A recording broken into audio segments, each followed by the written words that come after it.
In charge हैं हमारे chief of Omkarnath mission किनकर विठल महाराज जी। आप सब प्लीज आइए, आगे बढ़िए जी।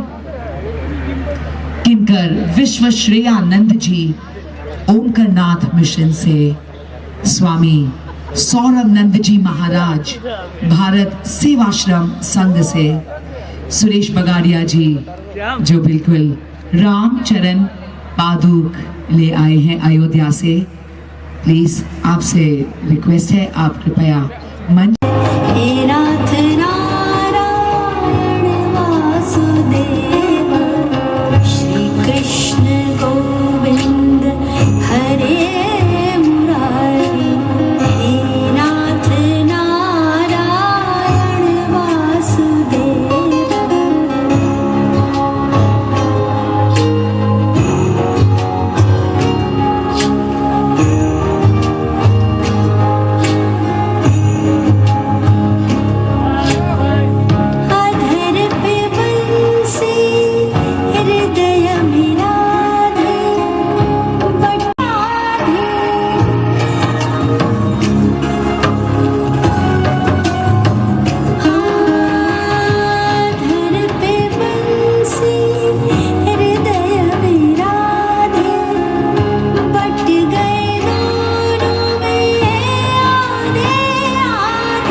अयोध्या से रामचरण पादुक का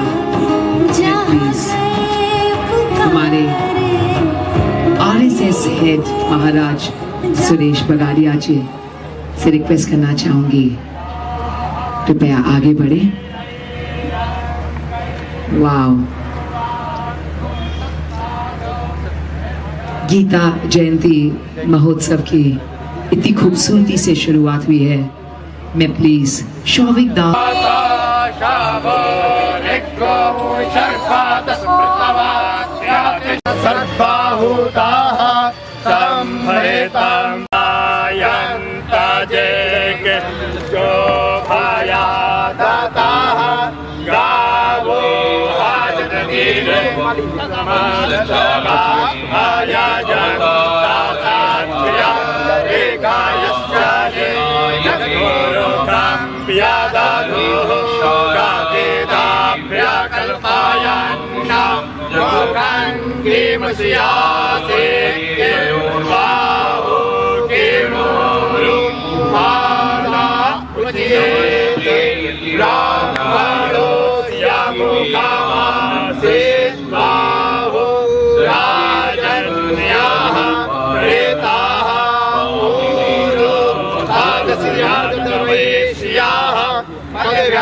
रामचंद्र की जय।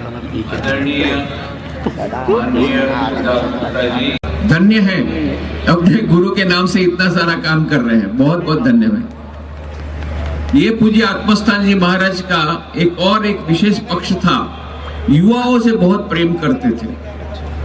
तो जब वे रामकृष्ण आश्रम राजकोट के अध्यक्ष थे, मैं भी राजकोट से आ रहा हूँ, वहीं की बात मैं बताऊंगा। 1966 to 1975, 1966 से 1975 तक वे रामकृष्ण आश्रम राजकोट के अध्यक्ष रहे। उस समय कई युवक उनके पास आते थे और उनसे विभिन्न प्रकार की प्रेरणा प्राप्त करते थे, और ऐसे प्रेरणा प्राप्त करके अपने अपने जीवन में बहुत आगे बढ़े। कोई डॉक्टर बने, कोई इंजीनियर बने, मेरे जैसा एक आध सन्यासी भी बने, कई लोग सन्यासी भी बने, कुछ लोग सन्यासी भी बने। और ऐसे जो युवक लोग उनके पास आए जिनका मार्गदर्शन मिला, उसमें से एक युवक जो 1967 में उनके पास गया था, उसकी इच्छा थी कि मैं रामकृष्ण मिशन में सन्यासी बनूं। तब पूज्य महाराज ने कहा कि मिनिमम ग्रेजुएट होना जरूरी है, पहले ग्रेजुएशन कर लो। उस समय उसकी उम्र केवल 17 वर्ष की थी।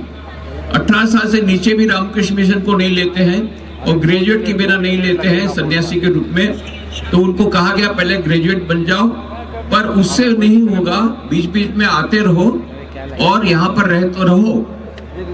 वे बीच बीच में जाते थे, 1.5-2 महीना रह जाते थे और इस प्रकार से 2 वर्ष तक आए।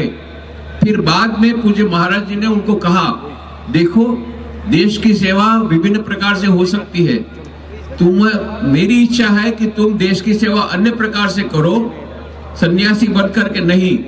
और उनको विशेष मार्गदर्शन प्रदान किया। आज वह युवक सब कुछ आप लोग जानते हैं, उसका नाम नरेंद्र मोदी, हमारे माननीय प्रधानमंत्री श्री। ये माननीय प्रधानमंत्री श्री नरेंद्र मोदी, जब भी मैं मिलता था उनसे सबसे पहले आत्मस्थान जी महाराज की बात पूछते थे। और पूज्य महाराज जी जब बीमार थे तब भी उनके पास गए थे। और पूज्य आत्मस्थान जी महाराज ने मुझे जब कहा कि मुझे वो मकान चाहिए बड़ौदा में जिसमें स्वामी विवेकानंद रहे थे, तो मैंने नरेंद्र मोदी जी को बात कही। नरेंद्र मोदी जी ने शर्त रखी, आत्मस्थान जी महाराज आएंगे बड़ौदा तो मैं उनके हाथ में दूंगा, आपके हाथ में नहीं दूंगा। और आत्मस्थान जी महाराज आए, उनके हाथ में बंगलो दिया। आत्मस्थान महाराज ने बहुत आशीर्वाद दिया, उनको कहा कि तुम बेलू मठाओ, तुमको अच्छा प्रसाद खिलाऊंगा। फिर नरेंद्र मोदी जी ने मुझे कहा कि हमारा जाना पेंडिंग है, तो मैंने उनकी पूरी योजना बनाई। 9 अप्रैल 2013 को जब वे गए थे, बहुत हंसी मजाक हुआ। उस समय उन्होंने मुझे सब पूरी बात बताई कि इस प्रकार से वे पूज्य आत्मस्थान जी के पास गए थे सन्यासी बनने के लिए। कहने का मतलब पूज्य आत्मस्थान जी महाराज ने कई युवकों को मार्गदर्शन दिया और उसमें से कोई सन्यासी बने, तो कोई डॉक्टर बने, तो कोई इंजीनियर बने, किसी ने और अपने अपने क्षेत्र में सफलता प्राप्त की, कोई सामाजिक कार्य में गए और कोई एकाध हमारे नरेंद्र मोदी जी तो प्रधानमंत्री ही बन गए और देश की सेवा कर रहे हैं। तो पूज्य आत्मस्थान जी महाराज के चरणों में इस अवसर पर प्रणाम करता हूँ। सौविक दास गुप्ता जी ने मुझे कहा है हिंदी में बोलने के लिए, और ये भी कहा है कि खास करके युवा वर्ग के लिए गीता का जो संदेश है उस पर मैं कुछ बातें बताऊं। तो कई लोगों के मन में ये प्रश्न उपस्थित होता है कि खासकर युवाओं के मन में कि सम्मान एक्सेप्ट कीजिए और हमें आशीर्वाद दीजिए कि अगर शुरुआत इतनी खूबसूरत हुई है तो इसके आगे भी हमारे जो अगले 6 दिन हैं और 7 दिन मिलाकर संचलन का साथ हमारे साथ रहेगा। देवियों सज्जनों, जोरदार तालियां हो जाए प्लीज। भगवद गीता का सार तो हम सब सीखने और इसके बाद प्रैक्टिस भी करना चाहेंगे। बहुत बहुत शुक्रिया।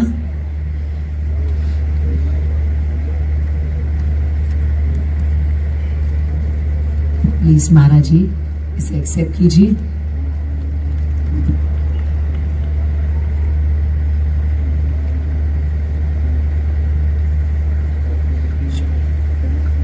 स्वामी जी बहुत बहुत शुक्रिया।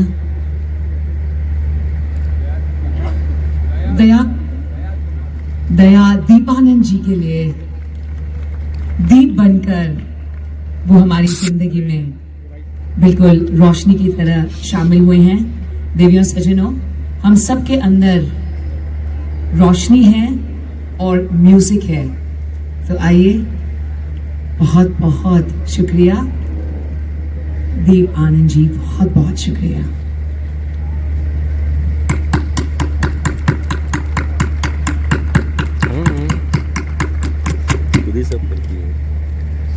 टैलेंटेड है जी, बहुत बहुत शुक्रिया। It is such a huge honour. तहे दिल से आपका स्वागत है। सर, आपसे 2 शब्द सुनना चाहेंगे, उसके बाद आपका सम्मान भी होगा। सर बहुत बहुत शुक्रिया। आज रामचरण जी के दर्शन हुए आपकी वजह से। लग रहा है अयोध्या खुद ब खुद यहाँ पर आ गए हैं। राम जी हम सबके साथ खुश होकर आज यहाँ आए हैं। सुरेश जी क्या कहना चाहेंगे प्लीज। संतों के चरणों में नमन करता हूँ। संतों के बीच में बोलना धृष्टता होगी। हम गृहस्थ लोग हैं, लेकिन यहाँ पर जो बैठे लोग हैं, स्वामी जी ने जो कहा है भगवत गीता कम से कम घर में रखें। भगवत गीता का श्लोक कई दफ़ा साधारण व्यक्ति को समझ में नहीं आता है। मैं जब छोटा था, 12-13 साल का, तब श्लोक का अध्ययन करना मेरी माँ सिखाती थी और मुझे लगता है कि वो श्लोक सीखते सीखते जीवन में इस श्लोक को कैसे अपनाना वो संघ में आने के बाद में मैं सीख गया। तो इसलिए भगवत गीता को जीने का जो ग्रंथ बता रहे हैं, तो पहले भगवत गीता घर में रखें, भगवत गीता को पढ़ने का अभ्यास करें और फिर स्वयं से अपने को लगेगा कि हमारा जो जीवन है वो सफल हो गया है। तो आज जो गीता जयंती के ऊपर ये इतना बड़ा कार्यक्रम सौभिक दास जी कर रहे हैं, तो मुझे लगता है कि भगवत गीता का वितरण मागुर नगर में होना चाहिए। और यहाँ पर एक भागवत गीता की क्लास भी शुरू हो रही है अभी अगले सप्ताह से।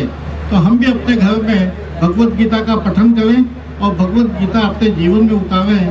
संतों के बीच पे इतना ही मैं संदेश देना चाहूँगा। धन्यवाद। गिम्बल बहुत बहुत शुक्रिया। बिल्कुल घर में रखेंगे तो अपनाकर, बट एक्सपीरियंस करके और उसे प्रैक्टिस में डालकर। सुरेश जी प्लीज इस ऑनर को एक्सेप्ट कीजिए। बहुत बहुत शुक्रगुजार हैं आपके। श्रीमद् भगवद गीता जो सार हम सीखने वाले हैं 7 दिनों में, तो आइए हम शुरुआत करते हैं with the felicitation ceremony for हमारे RSS के हेड है सुरेश बुगाड़िया जी। बहुत बहुत शुक्रिया सर। मामूली मनुष्य के लिए तो बहुत मुश्किल है समझना, लेकिन संजन हमें जब समझाते हैं, ज्ञान देते हैं, तब हम समझते हैं। शुक्रिया सुरेश जी। कैसे सोचा, कैसे प्लान हुआ ये? बताइए। ये मैंने बहुत सालों से तो इंडियन क्लासिकल म्यूज़िक करते रहा, लेकिन अभी जो स्थिति में हम जा रहे हैं, महाराज जी बोला अभी, महाराज जी का स्पीच से मेरा और मैं ज़्यादा मतलब कंफर्म हुआ। जो अभी जो स्थिति में हमारा यंगस्टर जा रहे हैं, इतना डिवोर्स, इतना सारी चीज़ें, पूरा ज़िंदगी में सब अंधेरा अंधेरा दिखाई दे रहा है यंगस्टर का। तो अभी तक कुछ मुझे लगता नहीं है, कुछ मालूम है कौन सा दिशा में जाना चाहिए। सब यहाँ से थोड़ा बहुत पढ़ाई करके जो फॉरेन में चले जाते हैं, मुझे उनके लिए भी मुझे कहना है कि हमारा देश में पढ़ाई नहीं हो रहा है। हमारा देश में पढ़ाई करके कोई इंसान नहीं बन सकते हैं। पहले हमारा जो स्वामी विवेकानंद जी ने ये वो रास्ता दिखा के गया, थोड़ा बहुत अगर कोई कुछ करे, कोई फॉलो करे, तो मुझे लगता है तो हमको कोई जानने की ज़रूरत ही नहीं है। हम यहाँ पे बहुत अच्छे से सब कुछ कर सकते हैं, अच्छा इंसान बन सकते हैं। पहले तो मैं बोल सकता हूँ जो अभी जो यंग जनरेशन का ये हाल है, ये इसका पूरा जिम्मेदारी है गार्डियन जो है वो प्रॉपर्ली टाइम नहीं दे पा रहा है, जिसका हम सब भाग रहे हैं अपना पैसा के लिए, पैसा कमाने के लिए, और पैसा से हमको सब जो नीड्स है उसको फुलफिल करने के लिए।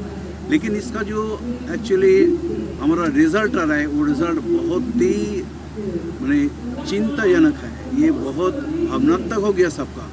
अभी कहाँ तक ये ख़त्म होगा, तो मैं एक दिन मालूम पड़ा कि मैं इंडियन क्लासिकल म्यूज़िक लेके इतना सालों काम कर रहा हूँ, तो क्लासिकल म्यूज़िक एंड हमारा जो स्पिरिचुअल लाइफ, इसमें बहुत मतलब सिमिलरिटी है।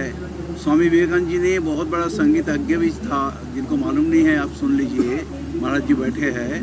उन्होंने इतना ज़बरदस्त पखवाज बजाते थे, इतना अच्छा गाना गाते थे। तो हम तो पढ़ाई में मुझे मालूम पड़ा, लेकिन मुझे एक ही कहना है, सारे गार्डियन जो है, गार्डियन को सीरियस होना पड़ेगा नेक्स्ट जनरेशन को सही करने के लिए। और ये जो अभी चल रहे हैं, ये तो एक दिन सबको तो जीना है दुनिया में, हेल्दी वे में जीना है। वो तो सबको वही एक ही चीज़ों में हम बोल सकते हैं जो आगे जाके हम कुछ करें। और हम एक इंडियन होके, हम एक सनातन धर्म का घर से बिलोंग करते हैं, तो मेरा जितना तक मेरे से होगा मैं ज़रूर कुछ करूँगा। और ये मेरा पहला कार्यक्रम है बॉम्बे में। इसके बाद हम अलग अलग सिटी में जाएंगे। आज जो यहाँ पे उद्घाटन हुआ, मैं महाराज जी को, सारे महाराज जी को मेरा प्रणाम, और मैं आभारी हूँ। मैं गुरु आत्मास्थानंद महाराज से दीक्षा लिया, उनका जो दिशा है उनको पढ़ता हूँ, उनको दिशा में मैं चलने के लिए कोशिश करता हूँ।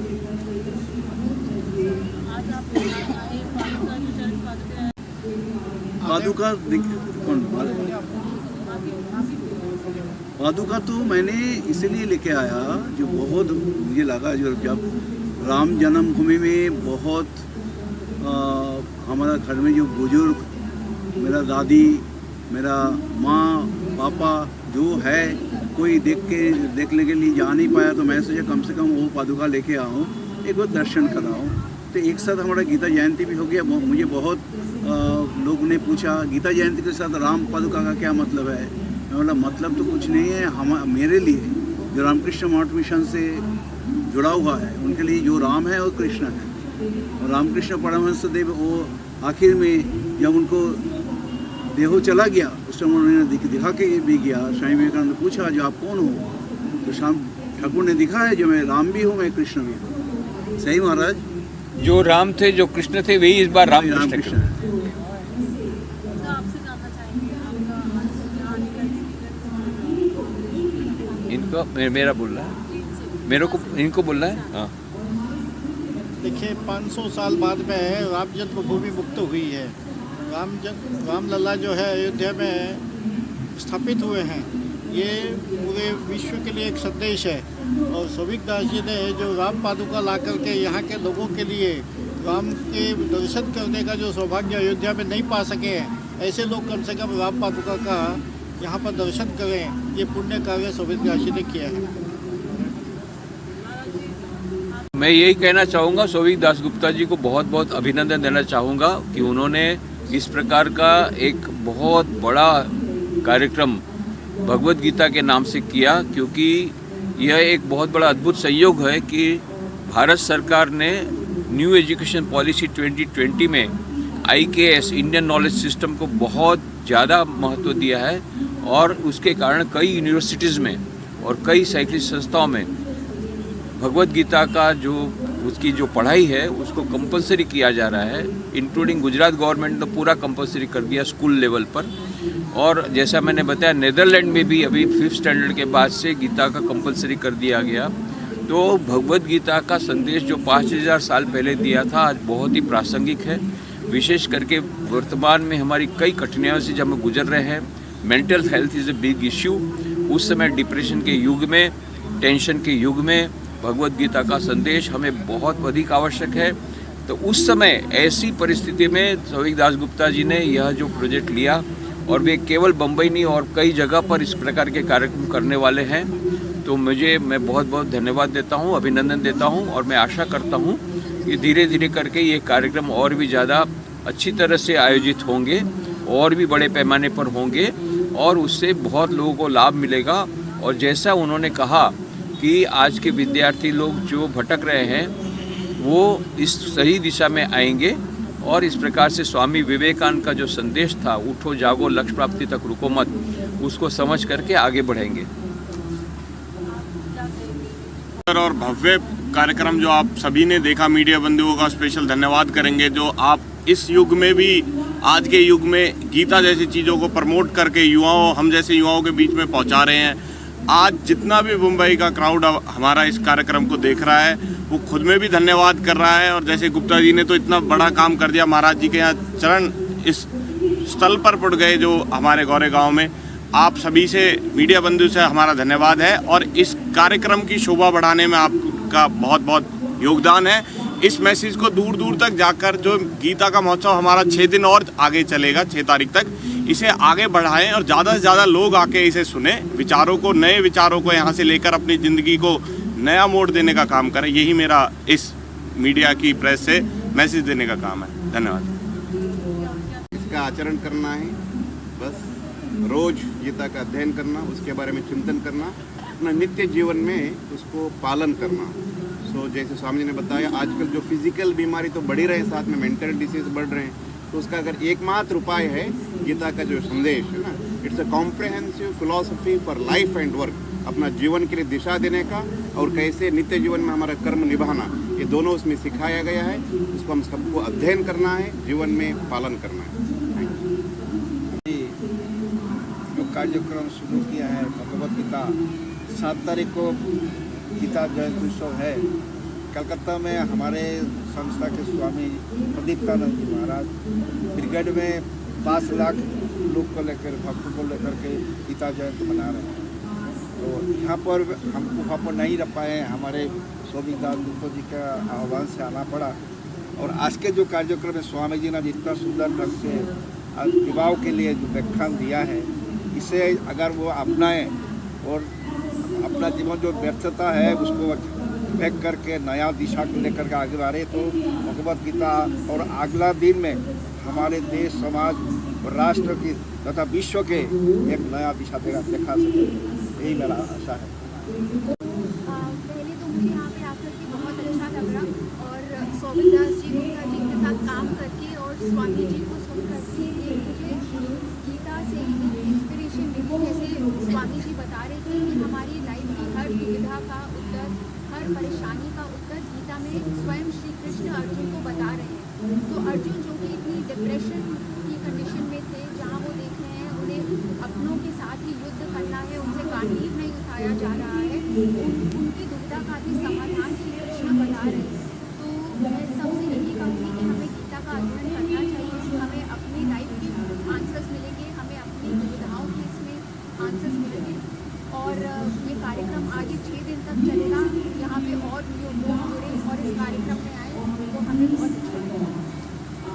के लिए ये बहुत आवश्यक है ये संदेश स्वामी विवेकानंद का, वेदांत का। उन्होंने यही कहा था कि आज जब सारा विश्व एक बन रहा है, ग्लोबलाइजेशन का ज़माना है, सारा वैश्वीकरण हो रहा है, उस समय यह जो हमारा सबसे बड़ी जो कंज्यूमरिज्म, उपभोक्तावाद, वो हमारे बीच में आ रही है और जो डिप्रेशन और सुसाइड वगैरह जो हो रहा है, इस समय जो स्वामी विवेकानंद ने संदेश अमेरिका में दिया था 1893 में 11 सितंबर को, the same message is very important, relevant today, कि हमारे युवा वर्ग विशेष करके जाने कि वो मन, not only body mind complex but behind that is an immortal soul, कि जिसके भीतर अनंत शक्ति विराजमान है।